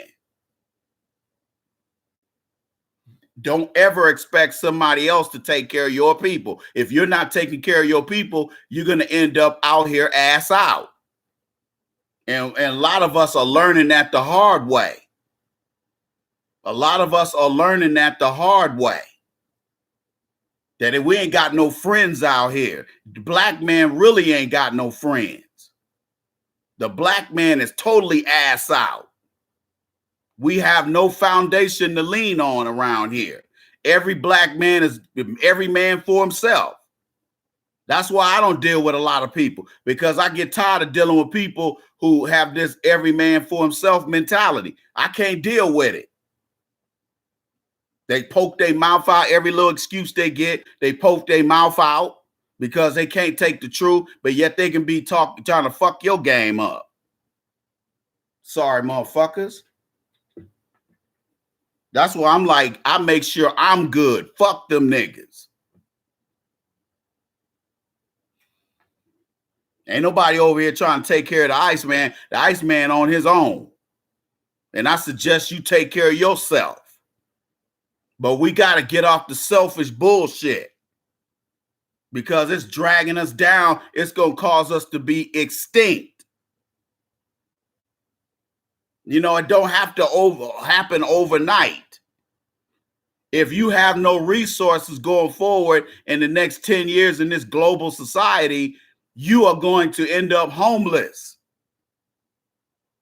And people, these nonprofits are not looking to help black men at all. They're not looking to help black men unless you got a felony on your record, or you an alcoholic or a drug addict. Then they can get some federal funding to get for your ass, and then have you at half-ass help your ass. So a lot of things wasn't great for these veterans until veterans start raising hell. They used to didn't give us shit either. Got dudes up there getting their balls blown off over there and in these wars, and then they come back and can't get no help. Or they done lost, you know, they done lost their manhood and their youth. So now this person has nothing. And then your family don't want to be bothered with you. They only call you when they want something. You digs? Trying to tell y'all the truth, man. Appreciate that shit. This is how it is.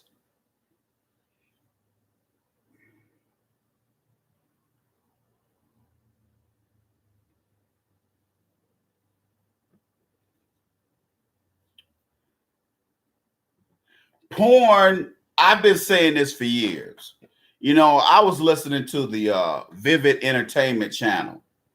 And I was listening to the Vivid Entertainment Channel, and they were talking about interjecting porn in a relationship. And I'm just telling you from my point of view, if you have to interject porn into, like, between you and your girl must be hideous. Looking at another woman's body or looking at another woman get down sexually isn't going to help you. Okay? If you need to drink an exorbitant amount, not an exorbitant, but an inordinate amount of alcohol and look at porn just to get down with your old lady, then seriously, there's some problems. There's some major problems.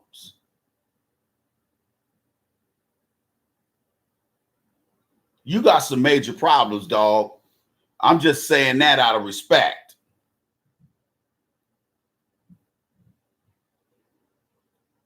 Okay? If you have to interject porn into your sexual intercourse sessions, brother, there are some problems there that are not going away. You digs? So when I get women who say to me, how do you feel about looking at porn with me? I say, I ain't got a problem with it. I don't have a problem with it. But I can tell you this.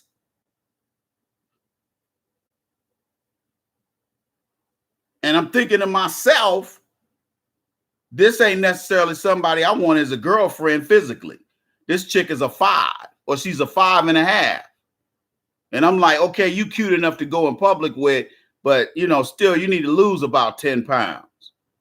If I'm sitting there battling that type of ideology, it's not looking good for you. That's why I find it interesting how women going up to my age are out here still playing games. And I think that's mainly because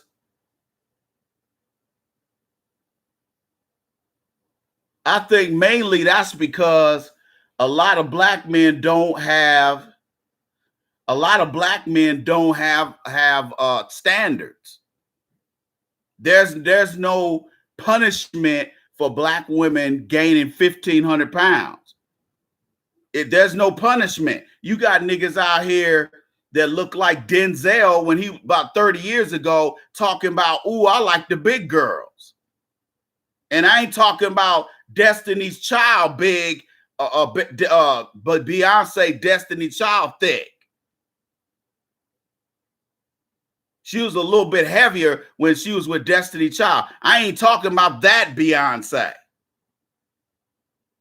These niggas are talking about, you know, a water buffalo. They talking about a chick 5'4", 250 pounds. Talking about, I like the big girl, I like the BBWs. I'm like, nigga, if you don't get the fuck out of here. I hate thirsty niggas that take anything. I got an uncle to be talking that shit. Man, I like them ugly girls. I'm like, nigga, you go and you fuck all the ugly girls you want. I don't want no ugly bitches. And I don't even have to fuck ugly bitches. And at this point in my life, man, the way I'm built now, man, when I get hit on by 4, I'll be like, I'll pass. I'd rather not even fuck with you. I'd rather pass.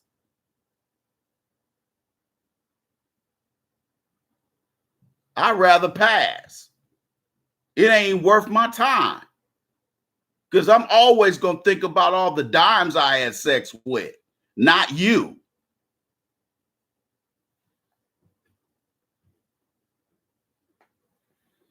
Ain't worth it. It ain't worth it for you to take up space, take up memory in my brain. Fuck out of here. That's why I'm like, man, I've told women, especially Caucasian women, that think they all that. I'll be like, hey man, I don't know who you think you're dealing with, but I don't take anything. So if you got your ass on your shoulders, you might want to refresh your attitude, because you ain't popping. You ain't got to pop it like you think you do. You only got it popping with broke niggas. You ain't impressing me. Oh, they don't like that. Oh, they hate that shit. You got an attitude. Who's hurt you? Ain't nobody hurt me. I'm just telling the truth about your monkey ass. Don't get mad. Don't get mad that I ain't impressed with your flabby white ass. Like, bitch, you 50 years old out here still playing games. That's why I be like, I be looking at some of these shows talking about, what do they call it?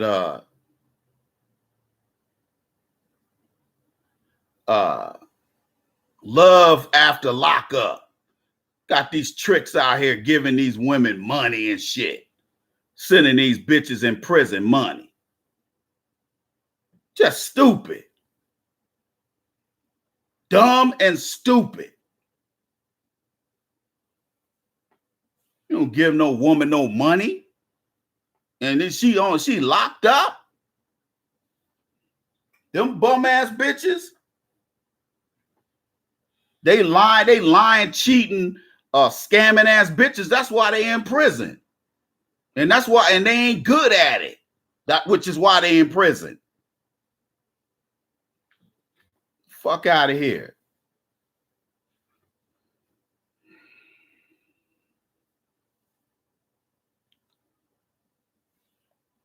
You digs?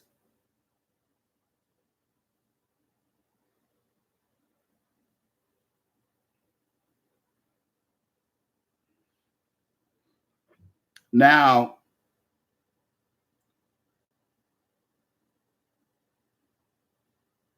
if you with a 4, let me just say this to the players out here. If you with a 4 and you happy with her, and you don't feel like it doesn't matter if you have to get upgrade as far as looks, be happy with who you got and treat her good. But if you with a 4 and you know you can do better, but you lazy, don't complain about that 4. That's why I don't accept women who look like my ex-wife. I don't accept 2s and 3s. I won't even fuck a 2. I won't even fuck a 3.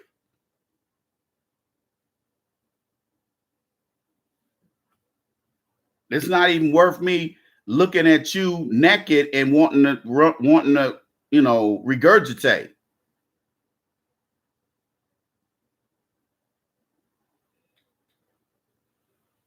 You digs? Hey guys, let's get these donations up. Come on, man. We still at $20.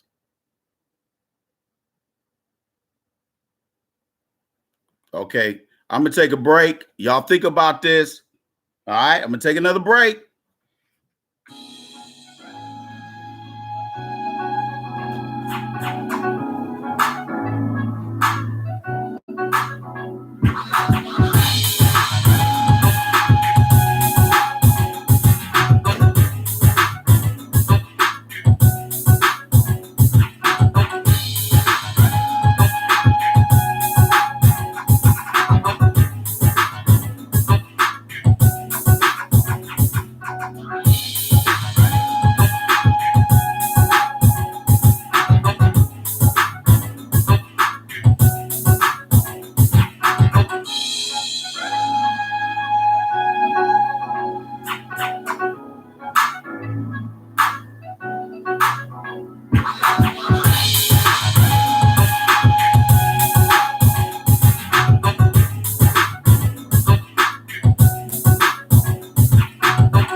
Sucker motherfucker.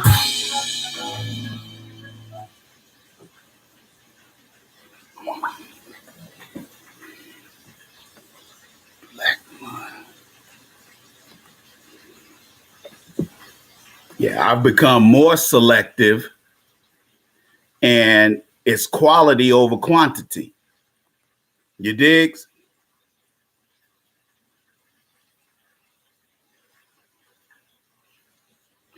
You know what? I bet this Miss Jones and Alicia Renee, I bet all of you little bullshit little dirty little motherfuckers. I bet you're a black, I bet you're a white dude. I bet you're part of the mayonnaise mafia, and I'm about to put you on timeout, bitch ass. How about that? You Scooby-Doo looking motherfucker.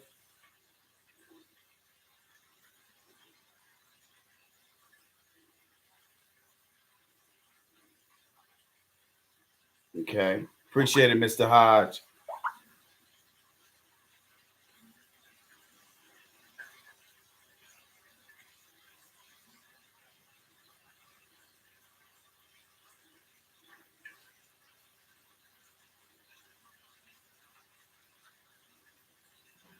Okay. Fuck the dumb shit.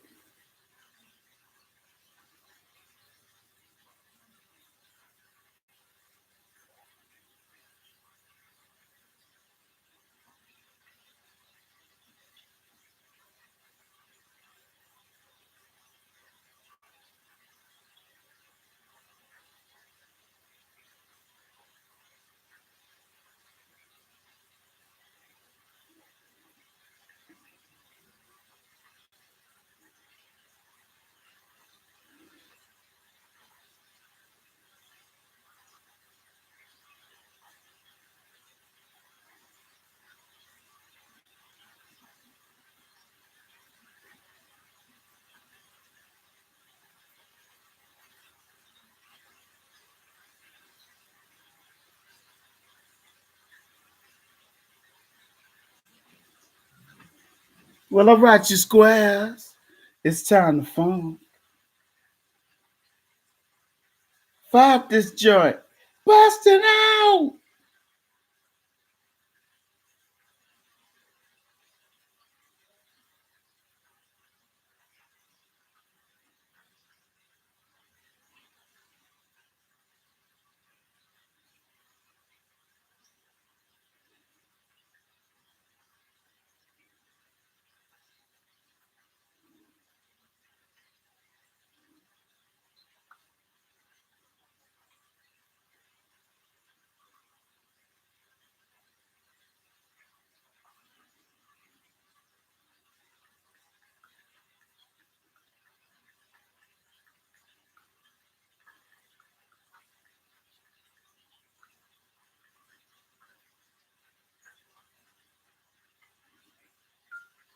Mm-hmm.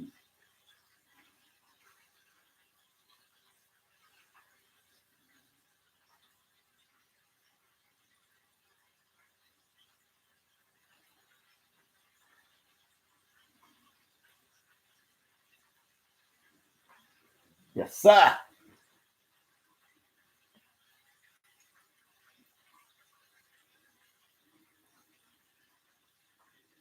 Yeah, that Mrs. Jones, all of them is probably the same mayonnaise white dude. Part of the mayonnaise militia. No problem. But look at here. Brothers, you have to understand that if you put yourself in a economic financial situation where you can exude confidence and have your paper right, it doesn't matter if you're driving a Tesla. It doesn't matter if you're driving a Benz, because what the seed that's gonna get planted in her mind is gonna be, I bet the Iceman or I bet the brown sauce has got more than what he's showing. And but you have to understand, most of these women are cowards. So they like, I'm not even gonna try to see how much money that nigga got, because he ain't trying to get at me. Because I give off the energy, I'm not trying to get at you. Okay, I don't have to have no more kids, so I'm not out here trying to find somebody like I'm trying to find a wife. I'm not in that position. I don't have to be in that position, and I wouldn't put myself in that position anyway. You digs? So if you need to go put on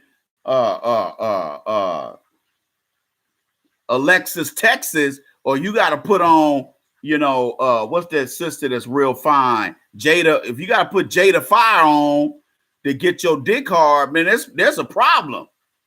That's a problem, man. If Jada Fire, you got to look at Jada Fire's pretty ass titties or her fine ass in order to get your motor going. I feel sorry for you. Real talk. That's real talk, homie. I feel sorry for you. That's why I say I'm not willing to go below the 5. And that's fucking. But I'll date a 5 because I'm in my mid 50s. So you have to understand something. My social needs ain't the same as yours at 30. I've done all the things you trying to do. So I don't need to sit up here and prove nothing to nobody. If I get an 8 that's throwing me play, but I see I gotta be tricking off my money to get at her, then I leave her alone. Even though I want to get at that 8, but I'm not willing to pay the price of admission. If you don't have my book, if you don't have my first book, get my book, The Game of Life According to the Iceman, Volume 1. If you don't have this book, you need to get it, because this book will put you in a better mind state than you just sitting there suffering. Because a lot of you guys love to sit there and suffer in silence and don't understand that you don't have to. You don't have to have nothing. You don't have to be broken down and working some temp job making $13 an hour and the white man threatening you every day, or the white woman is threatening to take that little shit from you. Don't put yourself in that position. And if you are in that position, stack your chips. Start with this book. The Game of Life According to the Iceman, Volume 1. You get this book directly from me at AskTheIceman.com. Just scroll down to the add to cart button. It'll ask you how many you want, and I will autograph it and send it directly to you. Okay? You can buy it directly from me, or you can buy it at Amazon.com. You digs? Get my first book, The Game of Life According to the Iceman, Volume 1. My second book, The Dating Bible, I'm working on it right now. Everybody that donated $10 today, or you on automatic recurring donation, here's the deal. If you had to step away and you're not able to see this whole video in its entirety, email me and I will send you the link. Okay? Because sometimes some people can't sit here for 2 hours and 30 minutes and hang with the Iceman. They got other stuff they got to do. So, and I understand that. But if you donated your $10 this week or last night or this morning or today, and you're not able to see this broadcast in its entirety, email me and I will send you the link. But I have to know who you are. Tell me what your username is, so I know who you are. But if you did not pay and you walked away and you can't see this broadcast in its entirety, then that's on you, dog. You're not gonna see the whole thing. I'm not emailing the link to you. Why? Because you are too cheap and too selfish to donate. The folks that miss me every time, they know to donate, and I will send them the clip. That will send them the hyperlink. Okay? They always do it. This one brother, he said, "Hey man, I work at night. I'm always, when you're on, I'm sleeping." So he said every week he donates. He knows who he is. Matter of fact, I got 2 or 3 guys like that. They say, "Hey man, I work during the day." So if you email me and you donated $10 this week, I will happily send you the link to this broadcast. And if in any others, you're going to have to, it's a donation per that broadcast. Understand? Unless you're on recurring weekly or monthly donation, then I'll send you the link to those other older broadcasts. You dig? So all the people that said my theme song and the Iceman show was whack, sit on this and rotate. You should go eat a dick. And when you go eat a dick, find a real big fat one and eat a dick. Understands me? This concludes the Player Circle podcast. I am your host. That I love you. My name is the Iceman, and I get jiggy with it every single weekend. You know how we do it. Join us this week for the Iceman Show podcast. We'll be talking about the political and social issues and economic issues that you deal with on a daily basis. Holla at your boy.